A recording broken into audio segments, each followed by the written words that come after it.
All right. I guess I should say welcome to everyone. Sorry for the slight delay. We were having some technical difficulties. Hopefully we've got those worked out. Thank you for joining the Robert C. Williams Museum of Papermaking. Um, we'll be in conversation with the artists of Legacies in Paper, Nancy Cohen, Sara Garden Armstrong, and Helen Hiebert. In the chat, it looks like some of you guys have already started doing it, but please let us know where you're from. We'd like to, know where you join us from. I'm gonna give just a very quick orientation. The Robert C. Williams Museum of Papermaking is located in Atlanta, Georgia, on the campus of Georgia Tech. Our mission is to collect, preserve, increase, and disseminate knowledge about papermaking, past, present, and future. And we have permanent exhibitions, changing galleries, as well as educational programming, both in person and virtually. And I figured we would start by showing some slides of the actual exhibition, um, so that you have an idea of how the work sits in the space at the Robert C. Williams Museum of Papermaking. This is a view of the entrance to the exhibit. The tablets that you see there along the wall um, allow visitors to hear directly from the artists as they discuss their careers. Sara Garden Armstrong has built an installation that is enhanced by the addition of illumination as well as kinetic and audio properties. And then, oops, as you enter the gallery, the large wall to your right displays work from all three artists. Facing the shared wall is Helen Hiebert's work. On the right of the screen are detail of the specimens on the table and a close-up of Chaos, one of the 6 artworks that feature stretched abaca over acrylic frames. Um, This is more shots of the view of Helen's space. The television in Helen's area of the gallery shows time lapses of the pieces on exhibit transforming as they dry. And then we come to the walkthrough to a smaller gallery.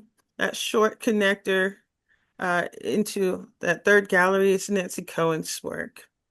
And we're presented simultaneously with 3D sculptures of the stretched abaca over wire and paper wall tapestries with subtle low relief dimension and layering.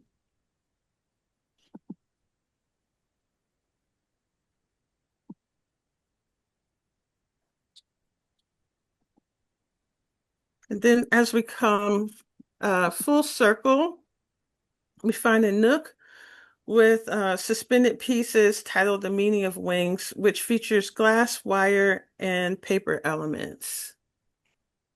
All right, so uh, now that you've had a quick glimpse of the exhibition, we're going to move into some conversation with the artists. I asked our uh, attendees to please submit your questions using the Q&A button and reserve the chat for making observations or comments or sharing resources. But the Q&A, when you use the Q&A button, it helps us find your questions more easily.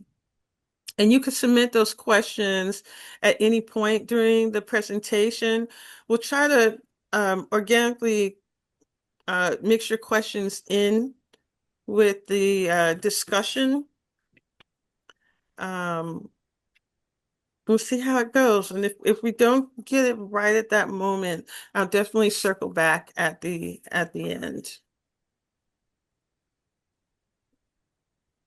So I'm going to start with bios, brief bios, and then we'll jump right into our first question of the night. So Nancy Cohen has a Master's of Fine Arts from Columbia University and a Bachelor of Fine Arts from Rochester Institute of Technology. Cohen has been awarded a Paula Kastner Foundation grant and 6 fellowships from the New Jersey State Council on the Arts.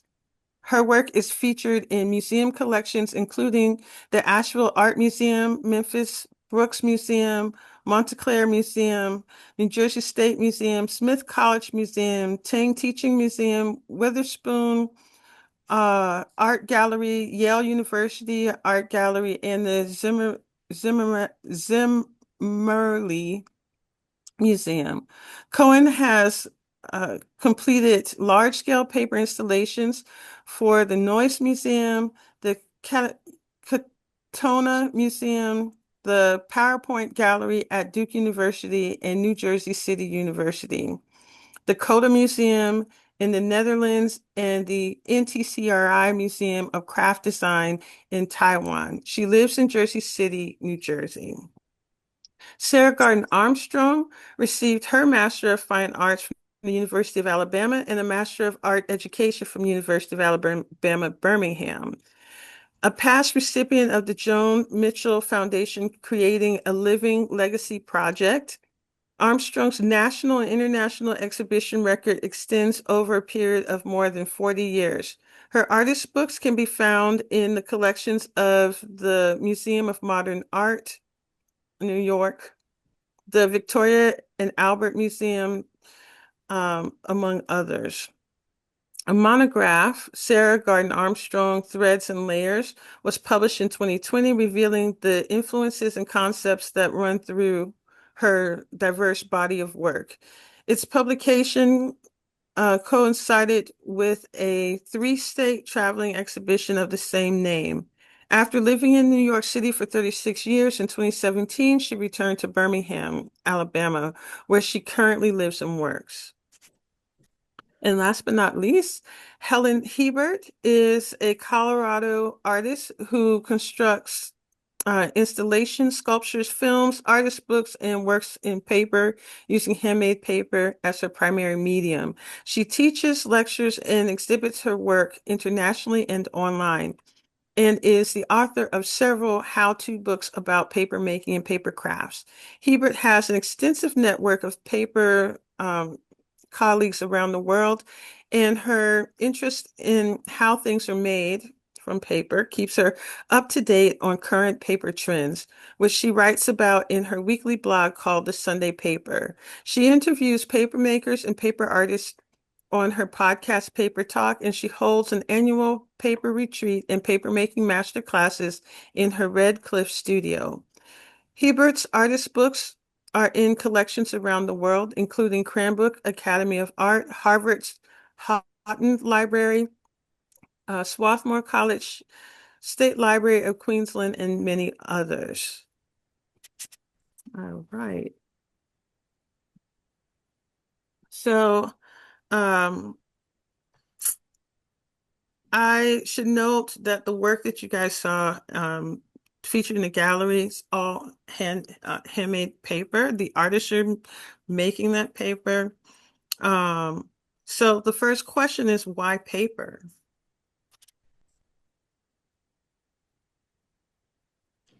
My introduction to handmade paper was through a workspace residency at Dudonnet in 1992. Having worked in clay as a student, I felt an immediate connection to paper. Wet sheets felt like slabs of clay, and wet pulp felt like slip. I loved the color and textures of unpigmented abaca and flax, and began by covering wood and metal armatures with thin sheets of wet paper and pulp. Paper allowed expressive possibilities for me.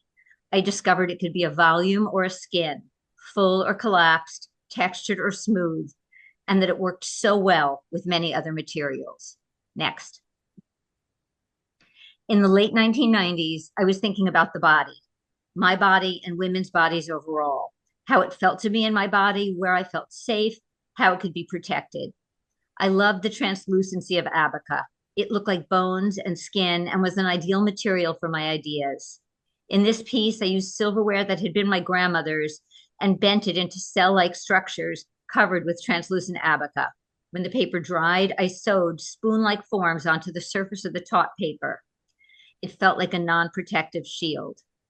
Next. I had become interested in the contradictions I found in the waterways around urban New Jersey, where I live and work. Paper felt like an appropriate material to express organic forms and natural processes, and opened the possibility for me to work very large without having a lot of weight. Next. Hi, everyone. This is Helen, and that was Nancy. And we're going to be switching around. So hopefully you'll get familiar with our voices and work. I discovered paper as a material when I took a class in Germany on a junior year abroad program during college and became interested in pop-up books and the transformation of paper from two into three dimensions. My senior thesis revolved around this style of paper engineering called origamic architecture. You can see my interest in light here as well. The colors in the bottom right image glow subtly through the cuts and reflect off of the white paper. Next. A brief trip to Japan in 1988 piqued my interest in handmade paper.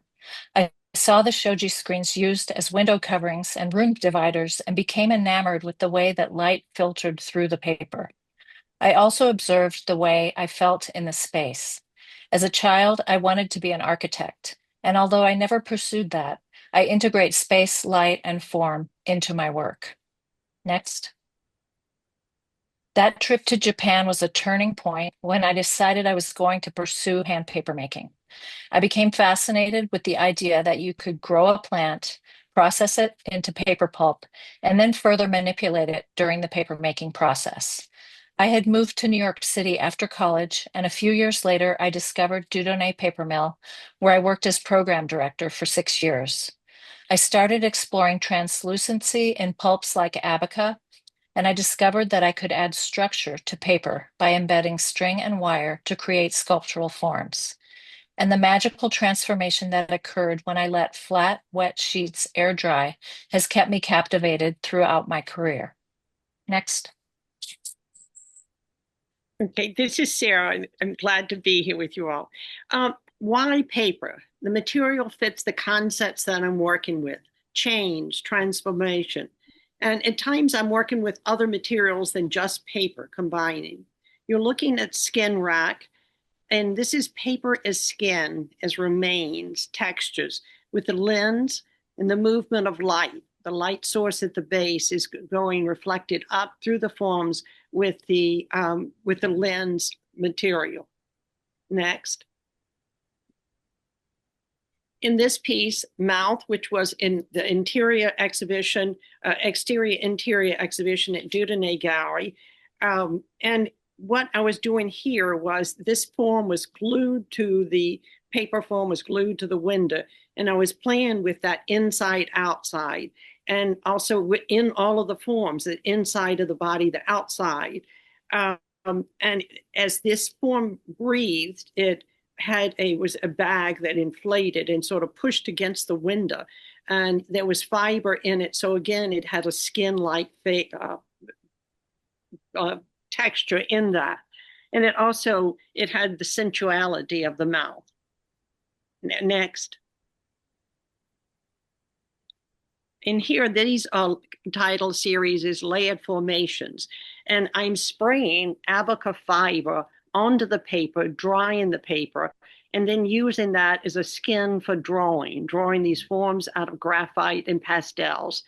But the paper then has a sort of texture in the different, by doing the spraying, has the texture in the different sort of areas. Next. So I'm going to ask you guys to describe a bit more your process. Okay, this is the trailer for my film Water Paper Time, which I created in 2008. A version of this film is on view at the museum, and it shows my process. Class at the Penland School in North Carolina when I first started making paper, and it was called sculptural papermaking. We embedded wire in between two sheets of paper, and we let it air dry. And it was amazing to me to see that this flat sheet of paper that I made with a piece or two of wire embedded, when I came back the next day and it had dried, it had totally curled up.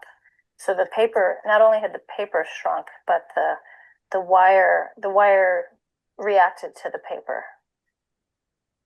And I just was amazed that this flat thing could become totally three-dimensional. That's what I've been experimenting with for the last 15 years, really. Putting string in between the sheets, things that have different amount of tension to just see what would happen.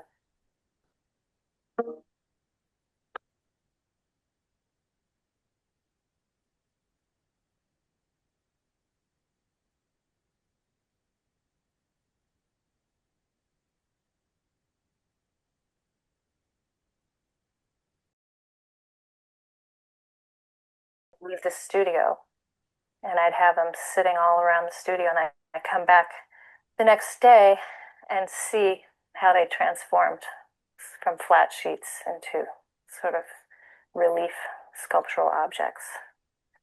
This is when the art was being made.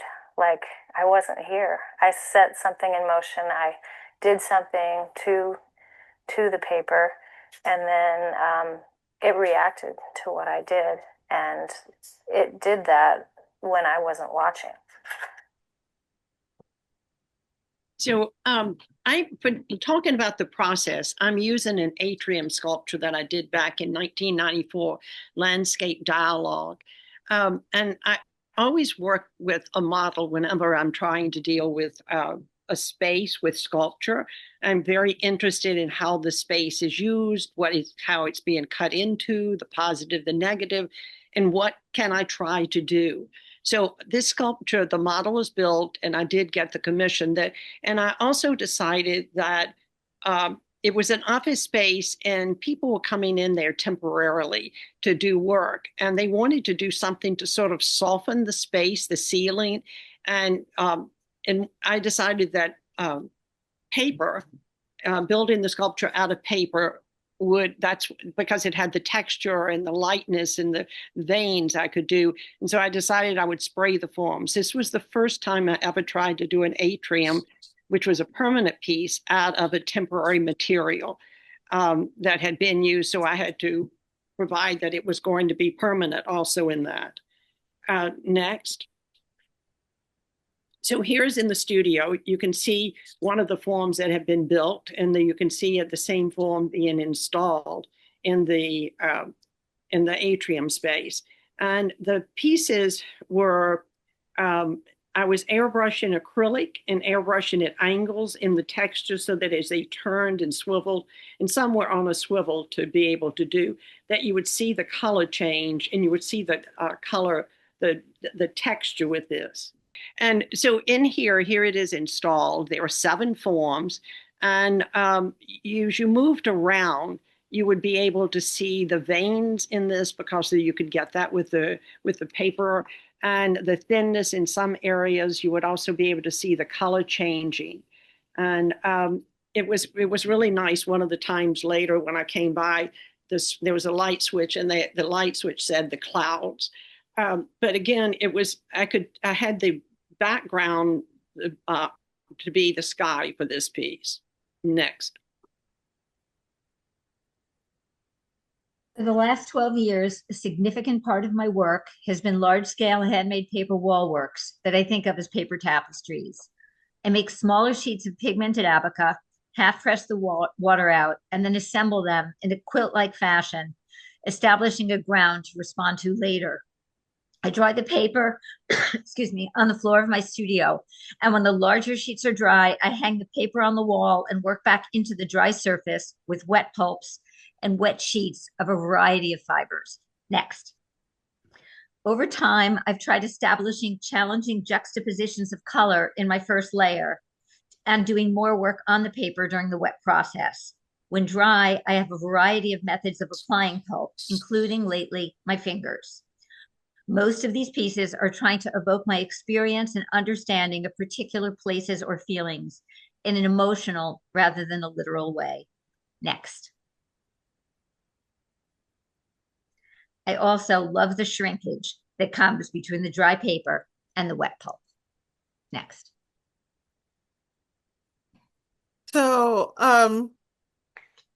something that's special about this exhibition is that we not only highlighting the work that you're currently focusing on, but also giving the viewer a sneak peek into your process, kind of how you got to where you are now. Can you tell us how your approach to working with or conceptualizing about paper has evolved? My practice focuses on life processes and systems, addressing organic change and transformation. Recurrent themes include breathing, water, and time. I began as a painter and a printmaker, but early on became interested in sculpture and multimedia works. What I like to do is explore the in-between areas.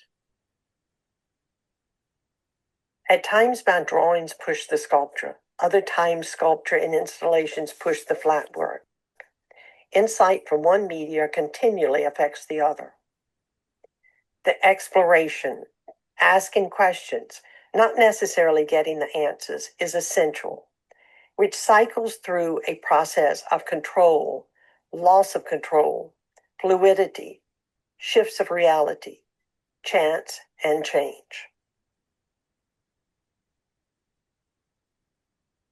I'm going to focus on one project to answer this question. Hackensack Dreaming was inspired by a series of marshes on the site of former forest that's now a saltwater marsh. In low tide, tree stumps appear to be coming out of the water. I first saw that on a day the water was frozen. In this installation, I was using both paper and glass to evoke these groupings of tree stumps, some emerging from ice, primarily using sculptural forms. My first large-scale paper tapestry happened as a way to extend the installation I had been making in my studio to a gallery with an additional wall in the back. What began as a way to complete the space of the installation became a thrilling departure I'm still working with. Next. This is a close-up of one side. After many attempts at trying to unify hundreds of glass and paper elements on the floor in various unsuccessful ways, in total frustration, I tried pouring pulp directly on the floor and swirling it around with my hands. Though completely ephemeral, this became the addition the installation needed, further enveloping the viewer and bringing the whole space together. Next. This is a close-up of the first paper tapestry. I tried to evoke the experience of getting to and around the various marshes while hearing the traffic and seeing the billboards and the oil tanks in an almost dystopian landscape. Creating visual memories of places became the focal point of this body of work. I find if I stay with paper long enough, I can use it to solve almost any visual problem I'm confronting in my work. Next. Okay. I met my husband in New York City and we moved to Portland, Oregon to start a family. I set up my own papermaking studio at that time, started teaching workshops, writing how-to books, and creating installations and artist books. I began integrating the individual forms I developed in my experiments into large installations. This 8-foot tall, 24-foot long screen diagonally divided the gallery space at Reed College. The discs entangled in a hexagonal web of thread visually represent hydrogen bonds, which are one of the primary mechanisms by which papermaking fibers adhere to each other in the dry state, and they symbolize the myriad connections in our lives. Next. The seed for this project, The Wish, was planted in Oregon, but it didn't come to fruition until I was in Colorado, where we live now. I worked with a library near Denver to create this permanent installation. The individual dandelion seeds symbolize private wishes, and the piece as a whole serves as a metaphor for human connectedness. We all begin as a seed, we are all connected, and each of us travels far and wide throughout our lives, like a dandelion seed carried on the wind. There's a sound component to this piece, which is a collection of spoken wishes from the library community. Next. I created Same Not Same for this exhibition at the museum. The name has two meanings. Each of the 39 pieces was formed in the same way. 6-inch squares of wet paper were nailed to a board using a template. The board was then flipped upside down so that gravity caused the edges of each square to hug the nails as they dried. I removed the nails and then used them to install the piece in the gallery. Each component was created in the same way, but each dried a little bit differently. I see this as a metaphor for humankind. I believe we are all fundamentally the same, and our differences are what makes us unique. Next.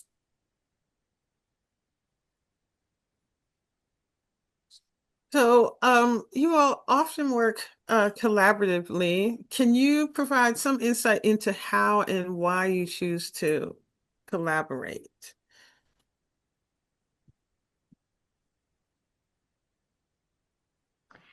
I love the challenge of working with new people and ideas and of being pushed out of my comfort zone. This project was for a sculpture park focused on collaboration between sculptors, scientists, and landscape architects. The idea being the artist gives visual form to the scientific research in a non-didactic way. This piece was inspired by microscopic photos of Nobel Prize winning research on how mice perceive smell. My first task was to understand the most basic ideas in the research and find a way to give form to that. Next.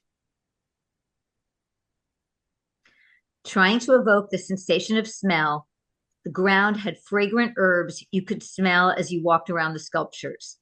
Among the plantings was a fragrant flower that bloomed at dusk, which is also when you began to be able to see moving light traveling from the front of the sculpture to the back.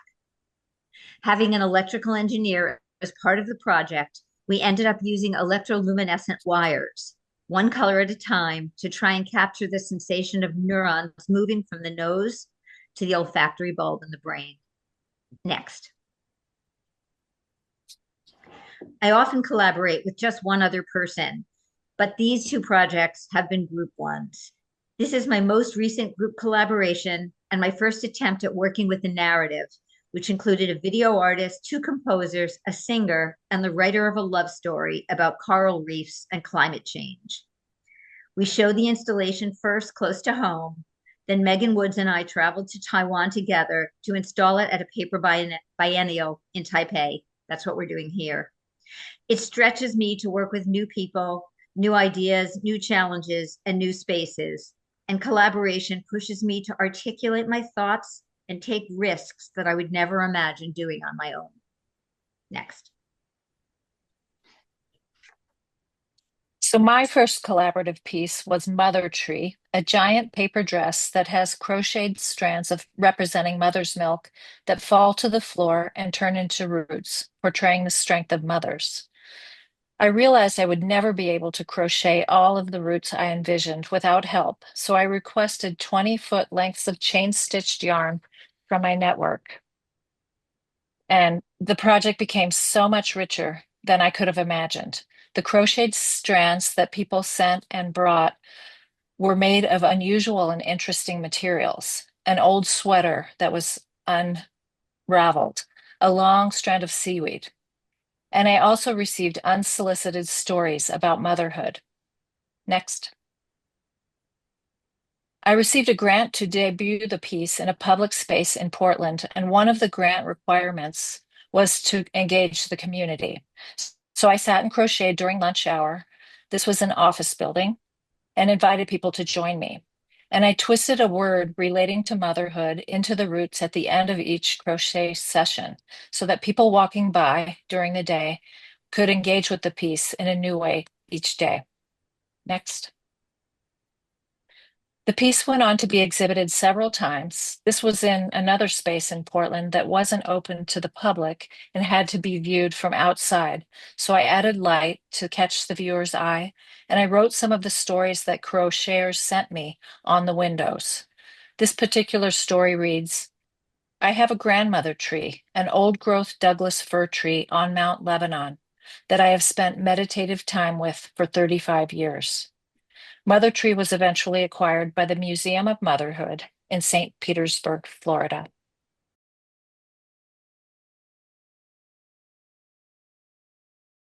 I'm using this commission, Sentient Matrix, to really talk about collaboration for me. It was a commission with the the MS Society. The Adrian had to relate to MS. I worked on it for over a year and a half, and I studied the disease endlessly with scientists, reading, gathering images.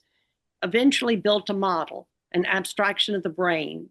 The model was accepted, but I didn't know how to build it.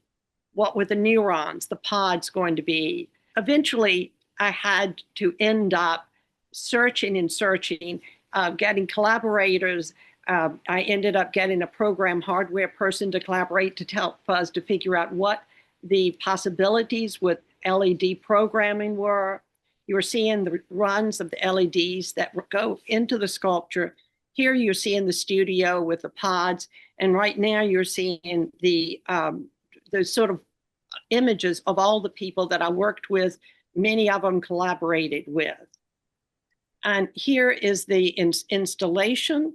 In installation, again, you're collaborating with a group of people that are essential to getting your work hung correctly, using their valuable skills. And now you can see the LEDs are moving through the pods and this abstraction of the brain. When the light turns red and stop, it references that you can't move your arm or another part of your body. A nerve is damaged. I collaborate to grow, to solve problems, to understand things, to push what I think is possible. All right. So you guys just answered the question about why you collaborate. But could you tell us who some of the people who've expanded your practice, either through a shift in perspective, introducing you to a new material, or some kind of skill building experience?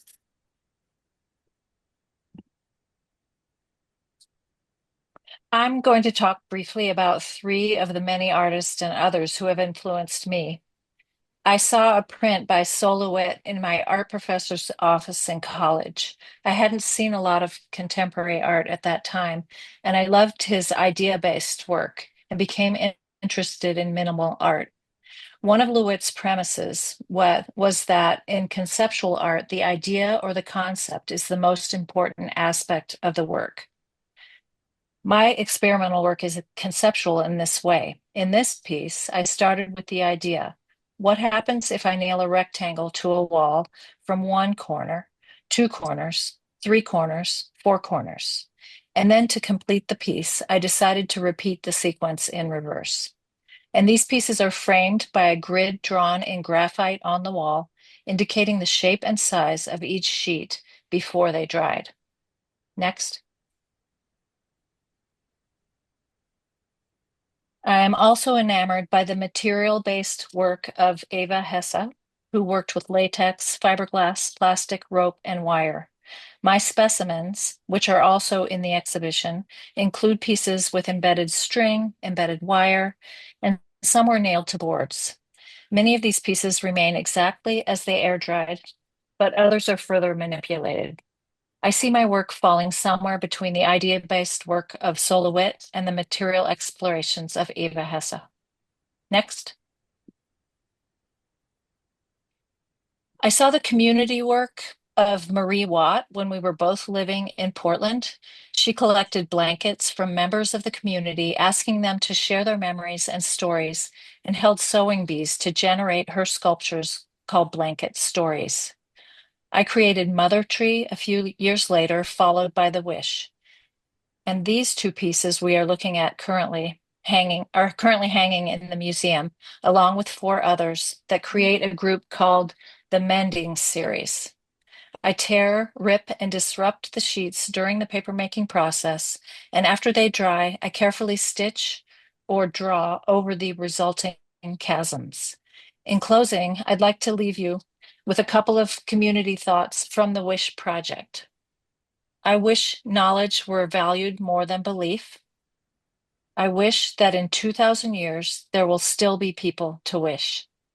These were wishes that were contributed to that project. And they were written in 2014 and are still poignant today. My personal dream for the wish is that the individual seeds in that sculpture will travel to all corners of the earth, representing a connection across borders, overseas, and through wars.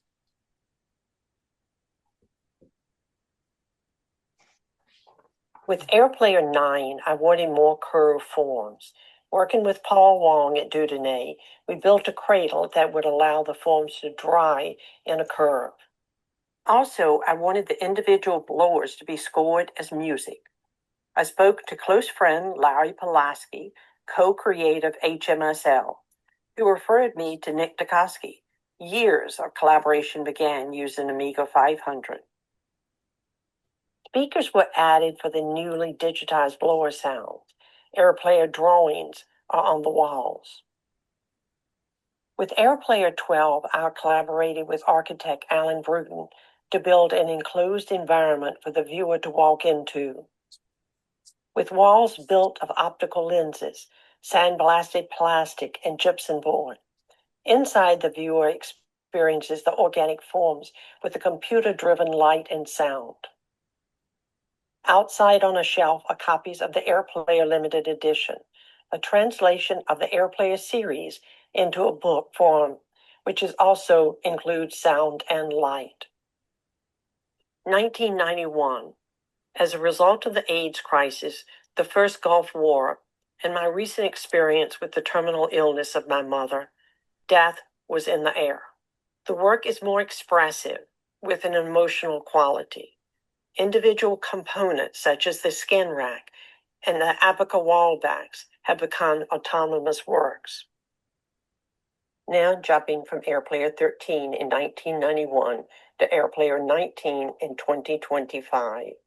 Collaborator Daniel Neer is working in the studio with me, putting LED lighting in a number of forms. People, problems, and desires continue to expand my practice.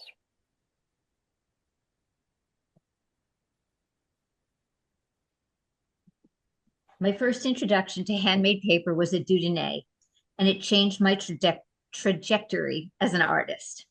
I have many continuing, impactful relationships with people I met and worked with at Dudonnet. In 1996, I was interested in botanical gardens, both the formal presentation spaces and the places where the plants grew. I worked in collaboration with Dudonnet on this greenhouse installation, which involved testing different fibers to hold up to being watered, experimenting with both vines and garden implements to make armatures, and working within a non-arts organization, the Botanical Gardens. I was also finding out the hard way how much of an overlap of wet abaca I needed to use, so when the paper shrunk, it would not tear off the armature, destroying days of work. Next. Over almost 30 years of working with handmade paper, I hadn't had access to a papermaking studio on a daily basis. A residency at Women's Studio Workshop, whose studios are run by the incredibly knowledgeable and supportive Chris Patrone, gave me the opportunity to try so many things I had been thinking about doing in handmade paper but hadn't been able to for years. Excavation on the left is included in the Legacies exhibition. Next. Being invited to participate in this exhibition had me thinking about my ongoing journey with paper. I wanted to revisit the idea of sculptures made with paper skins over armatures, but to incorporate color and line in a way that I didn't start thinking about until the wall tapestries of the last decade.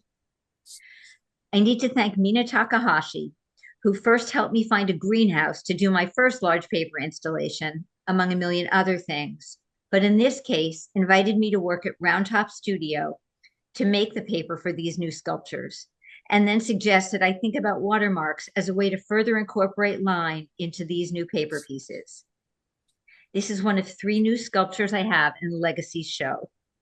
During installation, when I mentioned to Jerusha that I loved the delicate line of the watermarks, but felt they couldn't be seen as much as I wished, she immediately pulled out a lamp and directed the light in the sculpture, which was thrilling. She then suggested I ask Helen for lighting ideas, which was well timed since Helen, Sara, and I were already headed on a trip to Home Depot for other reasons. Using Helen's suggestion, I bought some battery operated lights, which sit in the sculpture and make the lines beautifully evident. I'm excited by the possibilities this opened in my work, and I am grateful to the generosity of the people in the paper community who continue to help me grow as an artist. Next. Well, we're gonna try and do a couple of questions. We're running close to the 9 o'clock hour. So I know that some folks may not be able to stay on with us. The artists have generously agreed to give us maybe 15 minutes more of their time. Um, but I will say that this will be recorded and hosted on our website. First of all, thank you, Nancy, Sara, and Helen, um, for exhibiting and then for sharing so much of your knowledge. But I want to just highlight a couple of things for folks who may have to uh, leave before questioning is over.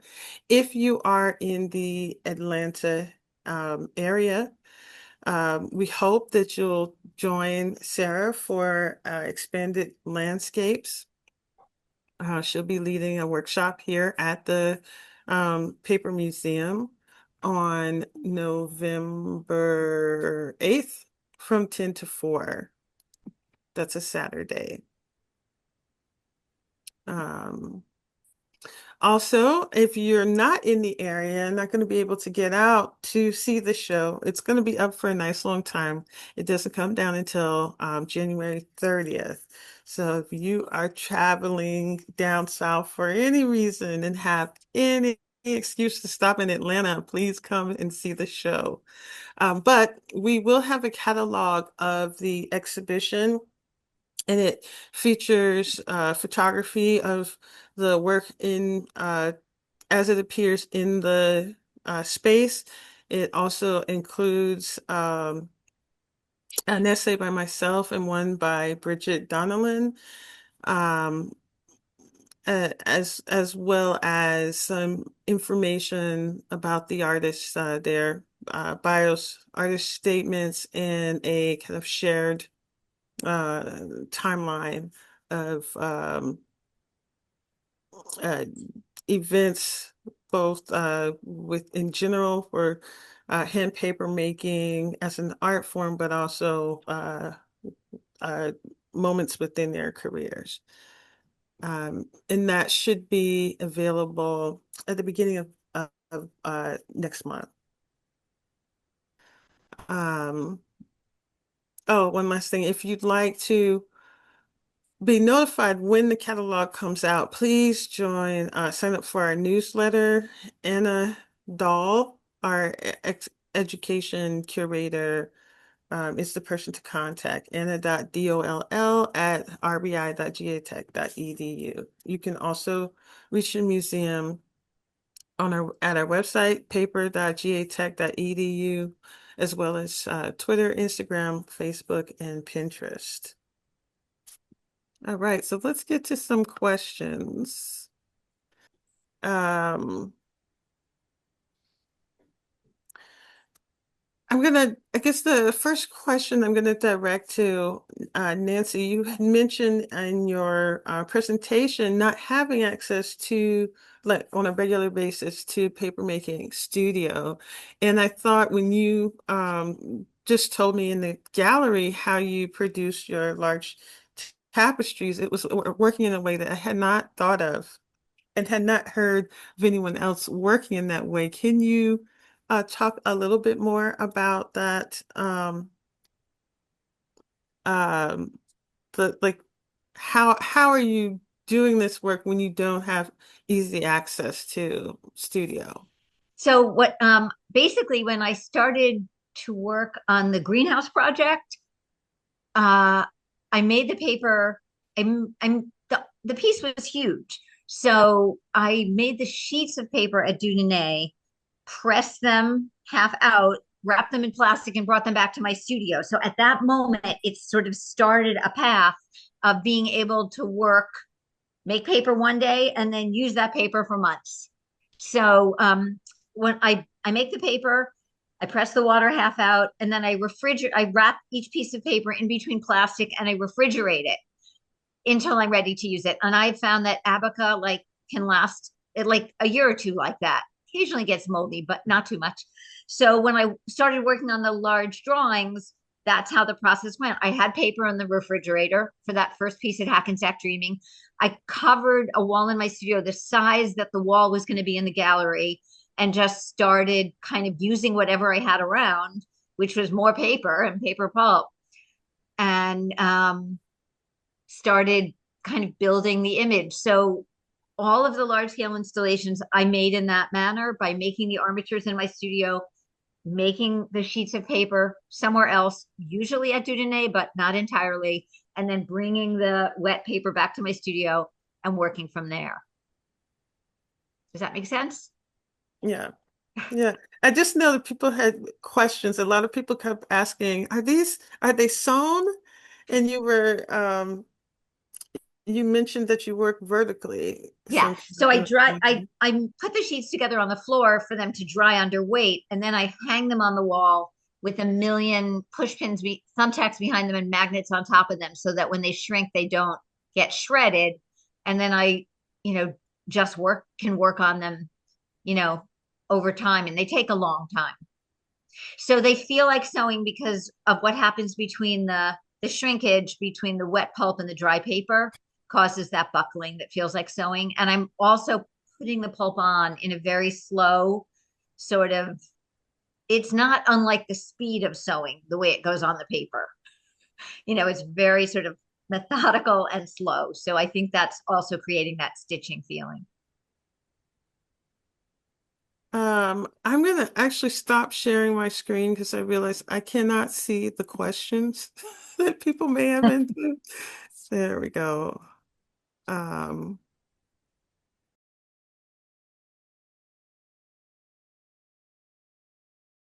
Donna asked, when your works are collected by institutions and private collectors, how are they installed? Are the wall pieces framed or put in shadow boxes or hung like textiles and not covered by glass or plexi? So I think that's to me. In That I think that question is to all three of you. Okay. When work gets you know, Well, Nancy, why don't you answer the wall Um, pieces? with my wall pieces, it's kind of all of the above. Some people frame them. Somebody is just now putting one in a shadow box, but um, I like them when they just stay on the wall with magnets. So some people do that. So And I cover the magnets with paper so they sort of dissolve. some work that I have that is poured pigment onto canvas more, or just onto the canvas, is acts as a painting and is not framed. And it just is on it acts as a painting with just the wood of the canvas stretched around it. And then I can just speak to my big dandelion puff. I had them install that on a pulley so that they could raise and lower it and dust it. And I would dust it either by blowing air or using a hard brush, not like a feather duster. That might mix dust into the paper, but the paper is really durable. And now I don't know if they've ever cleaned it, but it's been there for 10 years and it looks good. I visited it a couple months ago. um, just kind of tag adding on to that. question. I'm curious if you've ever been really adamant with someone that no, you don't want it to be enclosed, or as I know when we start talking about this exhibition, and I think I initially talked about putting some stanchions or something to uh, keep distance from the work. And you guys were really adamant about that being a distraction. Um, I'm curious if you've ever had a conversation with a collector saying, I understand you, you want to protect the work, but it really is intended or should be seen or displayed in a specific manner. I remember one case where it was too late. Like the collector didn't tell me. They bought the work and then they sent me a picture of what they did with it. And I already forgot what it was because I didn't like it, but they had done it and they had invested in that. So I just let it go. You guys? I've tried with the paper wall pieces and that come out from the wall to just have a little brush that they could wipe it off, dust it off. And again, because it's the texture and the shadows and all of that that you're trying to have. I try to lobby for what I want in a venue, like in an institution, in a gallery, but I feel that if somebody is buying the piece and owning it, as long as that it's kind of up to them if they want to frame Mhm. it to protect it. I feel like that's a reasonable choice, and if they want to live with it in its like most textured fragile state, that's a choice too. So I guess I don't have a strong feeling in that way. Oh, sorry. I just saw that Sophia clarified the piece with the red veins. It was a piece that was hanging up under the glass ceiling. So I think that would have been yours, Sarah. Yeah, You had that could have with the atrium. That was the landscape dialogue, Mhm. and the question was about the red veins. Yes. What made the red veins in there? Oh, so because of the sprayed of the fiber onto a form, the paper made some very. I mean the sheet. I had some very thin areas, and so that would have made it look. That would have changed color because of the thickness of the paper. Or some of it also had, I was spraying acrylic. It was not color put into the pigment of the paper. So that color change was easier to control and vary. And because of the texture, it was being angled, spraying at angles. So you also did get some lines because of the shapes of the texture. And if Mhm. you're spraying airbrush, you will get changes. Did I answer? I hope. I think so. Um, oh, there was another question I had and it just left my head just that quickly. Oh, because I know we have a number of artists on the talk tonight, or even collectors. Can you talk a little bit about um, like like some of the practicalities of working with this medium in terms of storage and shipping and uh, like Sarah, I've seen a lot of art pieces, but I was still very shocked at how sturdy your pieces. They're like hefty, you can you don't want to be banging on them. You can knock on them and they're really stable. So, can you guys talk just a little bit about just the practicality of um working with this medium and having to ship and store and those kinds of things that come up if you're working with this medium? Who wants to start? I'll I'll just start. Okay. So some of the things, I'll go back to that atrium. I did have to build a special plastic, spray booth to put a UV covering on those forms that were hanging under the sky. But I think it depends on the pieces. Like some things are much heavier. A lot of the forms inside the installation at the museum are sturdier, where some of the new ones that are, and I had to build a box to carry those over in. So, I think I think it really varies. And I'm thinking of like my specimens, they air dry, and there's a strength in that. The pulp shrinks together and tightens in a different way versus the pieces that I stretched over the plexi. Those pieces are very fragile.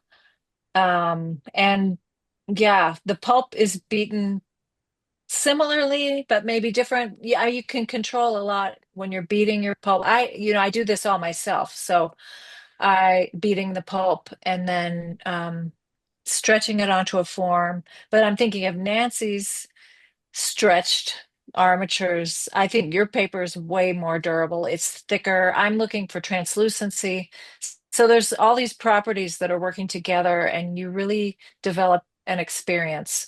The stretched, in terms of shipping, the stretched square pieces were professionally packed and shipped, and they were the ones I was the most worried about. And the guy was like, "The truck is going to move this much." Like he did something with his hand, indicating how the box would bounce that was holding those pieces, and nothing got damaged. Yeah, I feel like paper's pretty strong, and it's not, it's not going to break if you drop it. And I mean, I think, yeah, I compared to other things, I think it's actually a pretty workable material in terms of that. You do have to protect it, but it's pretty strong and pretty forgiving, I think. Speaking of things that might break if you drop them, we have some of your glass work in the exhibition. And can you you shared a story at the opening about where that glass came from and how you came to Oh, incorporate the it into your, story of that work. yeah. Um, sure. So the piece is called The Meaning of Wings.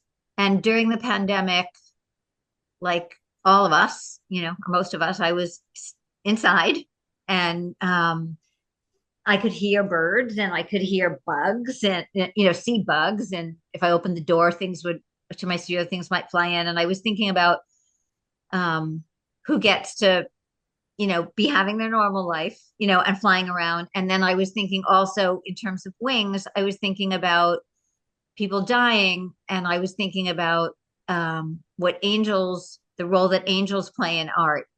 This is what you mean, Jerusha, for me to be talking about, right? So I was thinking that, you know, leaving, leaving the studio, right? There's like, you know, what leaves the air, like things that fly. And then I was thinking about, you know, people passing away, and um, knowing some people who did, and the idea of angels and how angels were represented in art. So I was looking at images of winged figures in art, as well as, you know, butterflies and birds and dragonflies. So there's those were like the separate inspirations for that work.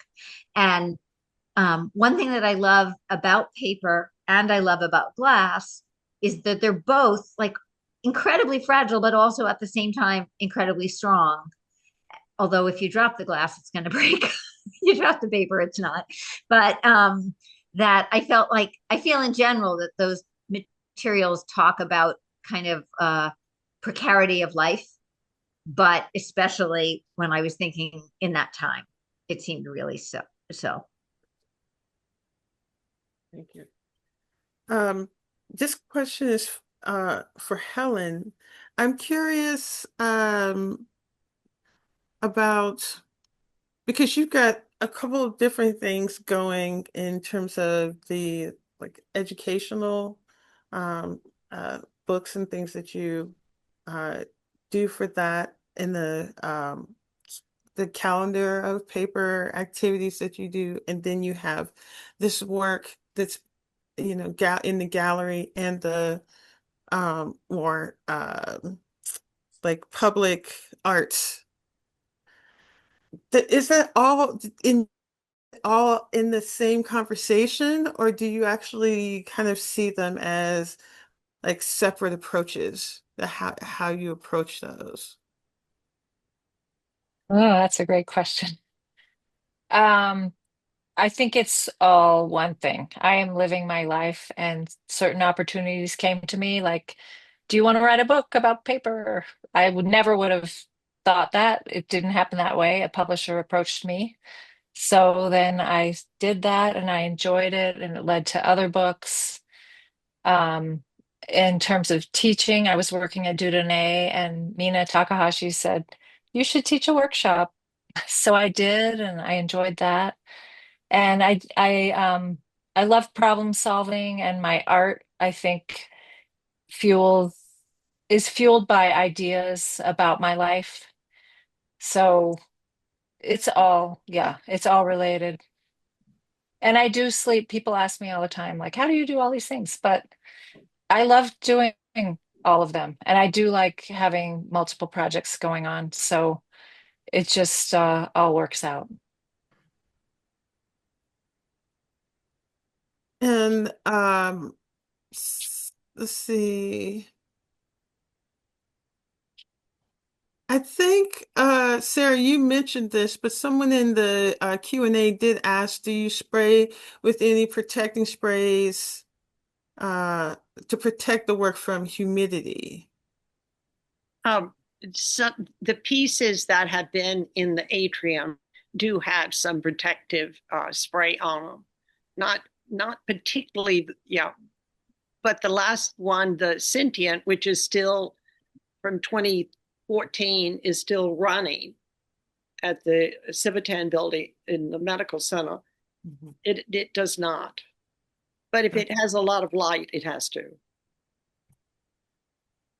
Um, uh, and Helen or Nancy, have you ever did any kind of additive to your works to protect it? I have because I had to deal with fire retardant sometimes in public spaces because the fire department has um has insisted that happen. But I've also had some things yellow with fire retardant on them. So if it's that's a tough Double-edged one. sword. That's a Yeah. tough one. And I did in one case try and manage to convince a fire inspector that actually if there was a fire, you know the paper is not going to be the problem. It's going to go up really fast and they don't have to worry about that. And he went along with that, but then when the next fire inspector came through, that didn't fly. So I think it's challenging, paper in a big permanent space. Gotcha. Also, as small objects like lamps, because I've dabbled in those and I never coated them with anything. And if all electrical products have to be approved by underwriters laboratories. You're supposed to have a license that they've been approved. I don't think everyone does that. But there's no requirement for coating. It's like how far the paper or the glass or whatever it is from the bulb and how hot the bulb is. And there's a measurement that they would actually test the temperature of the material. So, and lamps have a hole at the top to let air out so they don't get too hot. So, yeah, I don't like to add coating to paper. I like the surface of the paper. So we have a question from Mina. It says, this is Mina. Congratulations and thank you three for your very thoughtful presentations and answers and the beautiful work throughout all of your careers. I love knowing that the three of you were active at Dudonnais's first location at 3 Crosby Street, and each of you worked with Paul Wong. Did he introduce you three to Abaca? Were you aware of each other there and had come across each other's work while there? Yeah, about that. But I don't. Well, I was aware of all of you all and did meet you there. And uh-huh. Paul introduced me when I wanted to do three-dimensional. He said you have to spray, and it probably was Abaca. Yeah, I think it was Abaca. In my case, when I did my residency, I tried a whole bunch of different kinds of paper with Paul, cotton and abaca and linen, but abaca was the one I loved. So that was the one I took to right away. And I remember, I knew Helen quite well during that time, right? Over the time that Helen worked at Dudonné, and Sara, I only knew a tiny bit, Yeah, yeah. but it was so nice to have this exhibition put us together and kind of build on an earlier Yeah. connection to a Yeah. much stronger one. So, but Yeah, going and I back, came. oh, sorry. No, go ahead. I just wanted to say that, like, um, so much, I learned a ton from Dudonné, like starting with Paul, but like, going from there. And sometimes it was like a casual comment, like not necessarily even someone working with me, just something somebody said that then like a light bulb went off. Yeah, open So door. yeah, so being around people thinking about paper and doing interesting things in paper, I've learned from them even when they weren't talking to me. So that that's been important. Mhm. Yeah, and I worked at Dudonné from like 1991 to 97, and I was the program director, so I was not making paper. I was learning by osmosis. I was seeing who was coming in and working in the studio, which I know Sara, I think, started before then, but you came through while I was there, and Nancy, same thing. You came through and did some work, probably started a little before I was there. And in terms of Abaca, yeah, I'm sure it was Paul working with other artists again, seeing Abaca being used there. And I know I went to Penland really early in my career, right after I started working at Dudonné. I don't remember what fibers we worked with, but that's where I got interested in the embedding wire and string, but certainly explored that during those years at Dudonné. Well, thank you all for your time. I'm gonna maybe close out with one last question, and it's about, um, I guess, what are you most excited about go like exploring further, or is there an artist that you recently encountered working with handmade paper that you know you're excited to see where their work goes, or yeah, just what's um got you still engaged and moving forward, you know? Because I love that you guys have such a long relationship with the medium, and you still, when you talk about your work and you talk about the material, it's your eyes light up. It just does my heart good to see that. So maybe leave the audience with something to kind of chew on. I'll go. Well, it was really exciting for me to revisit this work, um, and make some new work that related to old work, because I do a lot of different things. I'm not always doing these shrinking experiments, so I'm excited to I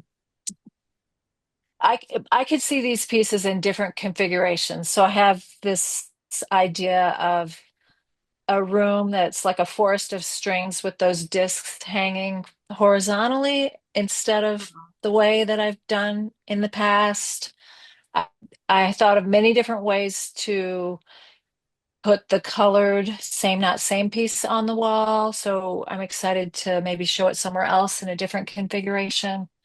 And then I also make artist books and the specimens I thought of just through doing this show of making them in miniature and putting them in like a shadow box because abaca is just an amazing material and it can look so many different ways. So I'm thinking of an artist book that shows flat sheets of abaca, air dried sheets, and then these little shrunken objects that can be made with abaca. I'm excited to continue the wall sculptures that I started with the watermarks and the color, because that's brand new from the show. And I also have been playing around in my studio with some sculptural paper elements in front of the wall tapestries. So I'm not sure where that's going, but I'm excited about working on that too. Okay, because of the show, I set up spraying in my, inside in my studio. And so that was the first time to set up that and, 20 years inside or something like that. And so it was very liberating. I had to take it down because of the space, but I'm determined to put it as more of a permanent sort of area in in the studio area. So that sort of opens up more doors. Wonderful. Thank you all so much. I have truly enjoyed just getting to know you. And, um, and like I said, it's just inspiring. Every time you guys talk about the work, you light up. And I want to be this like continuously um, engaged and excited about hand paper making for many, many years to come. Right. So. And we've gotten great responses to the exhibition. People have really been enjoying the work. So please tell your friends and family to come and see the uh, the exhibition. Is up through January 30th. Um, and um, this talk, if you want to revisit it or share it with someone, give us a couple of weeks and it will be available on our website, paper.gatech.edu. Thank you, ladies. Thank you. Thank Thank you, Jerusha. thank Thank you. you, Jusha. And thank you to everyone that joined us this evening.